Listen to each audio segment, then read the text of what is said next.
Okay guys, meron tayong PCX 160 from Pangasinan. Okay, so na-remap ko na to. Okay, so ngayon na-correct na natin yung fuel niya. So lunod to kasi hindi dudulo. So ngayon, ang isang issue na lang is yung CVT. Dadayin na muna natin para malaman natin kung ano yung pagbabago, para meron tayong baseline pag repair tayo yung CVT. Hello.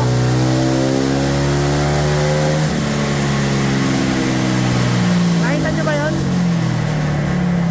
Diba? Umuupo yung ano nito. So nakita na yung problema, CVT. Okay, so ilang horsepower? Ayan, 17.9. Papalitan pa rin natin. Parang tunahan na lang natin ito. Sige. Okay, so ayon sa naging resulta natin, pwede na. So chuchu na lang natin yung CVT niya. Okay? Kaba? Ito, obserbahan niya.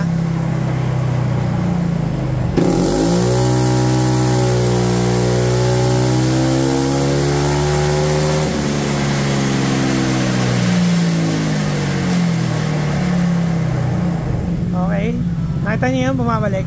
Ayun, 18.5 at 7.576 RPM. Pwede na, tono lang, tono. Okay, so tono na lang to, tono. Papalitan sana namin yung CVT eh. Ayan, so nakita dito sa dyno na maganda naman. Wow!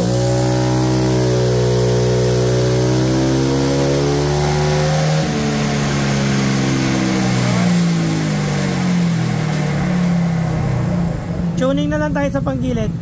Ayun, 18.1 at 7624 RPM. Okay? Tono na lang to, tono.